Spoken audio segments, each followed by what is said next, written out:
You're Chinese, bitch. You laughed your balls off watching Slim Shady on the World Wide Web. But did you ever wonder how this magic really happens? Word the fuck up, man. No talent, punks. What the fuck am I talking about? I'm doing voiceovers right now. Don't push your fucking luck. That's easy. I just want you kids to play Chutes and Ladders with me.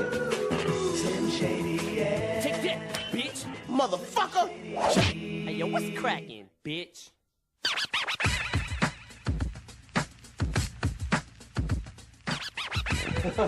All right. It's really about Eminem, and there's a lot of sides to him. What? So we thought it'd be a shame for the world not to see, or at least his fans not to see, because the rest of the world doesn't give a fuck. Yo, Marshall, I'm telling you for the last time, you sweat these bitches like this, they're just gonna play you. MTV came to me and M and said, we think you guys could come up with something. We think you could come up with a show. I have a huge deal. Give me a call. And they had this idea to do this, like, guilty conscience style thing. What the fuck? We do have this idea we want to do something funny. And they said, well, what is it? And we said, I don't know, we'll get back to you. I'll handle it. Paul and M had this creative idea, as Paul had said, with characters. Action. Jenny. The idea was to do webisodes, which are 3 to 5 minutes. I know I can save the day. I met with loads of animators, and I met these guys, Gifted Men, through our agent. Yeah. Told you that we won't stop. We are gifted men, and we are gifted men. Disgusting. We basically co-produced the show. We wrote the theme song, do the animation. They had 2 shows that were already on the web. We were just kind of running this chicken shack sweatshop in Hollywood that cranked cartoons out. The back seat of a Cadillac would have been maybe nicer than their first office. They realized they could just take advantage of us, and it worked out for everyone.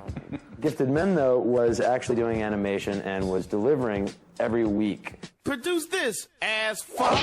Usually it's fun to do the cartoons. It allows me to slip in a character and be able to make up my own shit sometimes as we go along. M is cool, you know. It's more like we could both vibe, like, cause he's like a funny cat. And we figured if it was a cartoon involving M, that it had to be, extreme. Don't push your fucking luck. Wanted to have at least some substance and, some sort of intelligence behind it.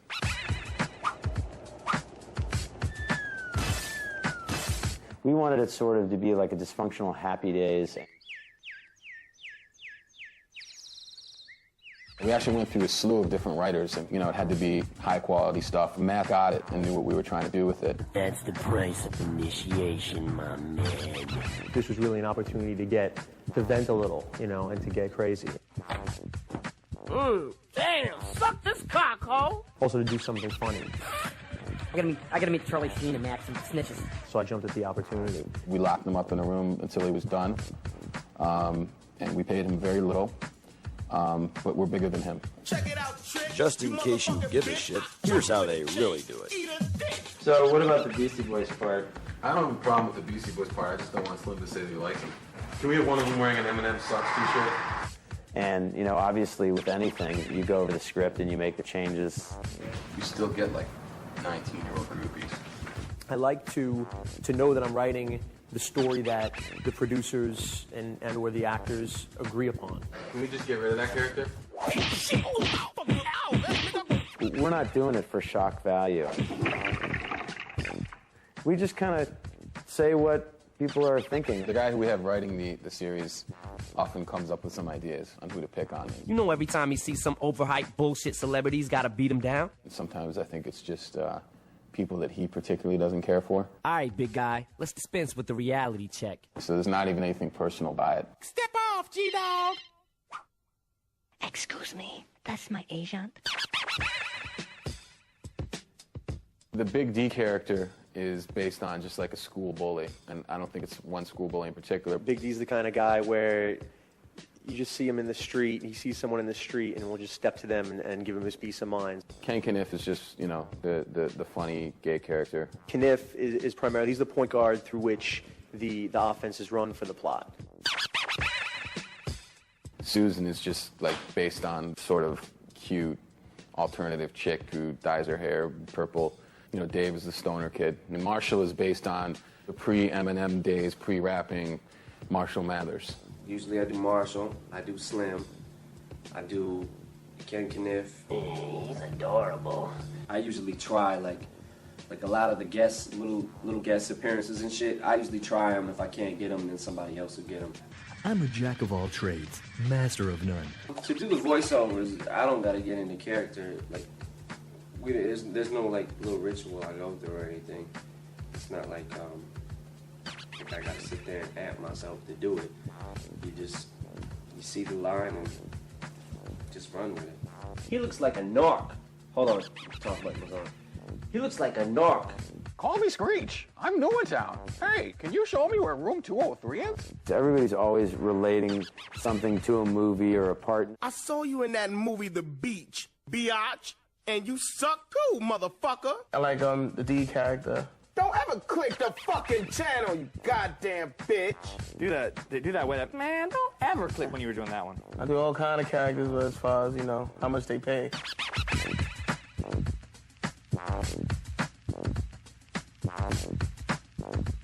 My favorite episode would probably be the South Park one. I think all the guys involved are big fans of South Park, and we love the movie and everything like that. But we had to beat the shit out of their characters.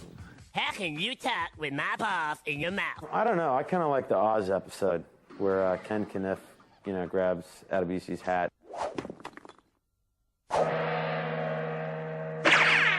When I beat up Maze. Yeah. Motherfucker, check it out, trick. You motherfucking bitch. I choke you with a chain. Eat a dick. And the Marshall dream sequence is a personal favorite.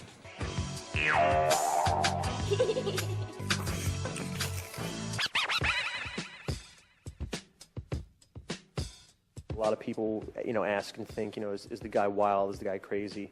You can just tell from the sophistication of his lyrics. If I read a script and I'm not feeling it, then I'm not going to do it. That anyone who puts that amount of time and quality into his songs, that work ethic carries over into, I assume all of his creative endeavors. Yeah, a lot of people say that people are made fun of, and it's obviously stretches these bounds. But to me, it's a funny show. As long as it. If it wasn't funny, then we wouldn't want to do it. We wouldn't want to be involved. Yeah. Man, shut the fuck up.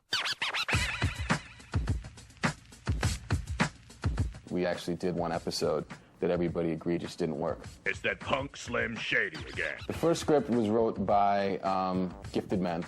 Shit happens. It just really didn't fit in with the sensibility of what we were trying to do with the cartoon. Nothing sweeter than a mother's love. And wanted it to be, more goofy, more South Park style. Yeah, whatever. Half of the pilot episode ended up being used. Check it out, Dave. There was a fart joke that was used. Yeah, that too. Eminem is, he's a lightning rod now for any type of attention. Yo, that shit doesn't work. When he's not around, it's kind of like cold trash. Whatever. I dig it. And I know how this shit works. Now we're in control. Yo, these motherfuckers don't mean shit. But now you're doing this. It's funny. And if it's, if it offends people, then, it's too bad. It's a cartoon. Marshall, we're gonna make you famous. Well, kiddies, about wraps it up. Hey, what the fuck are y'all looking at? Slim Shady. Hey, yo, what's cracking, bitch?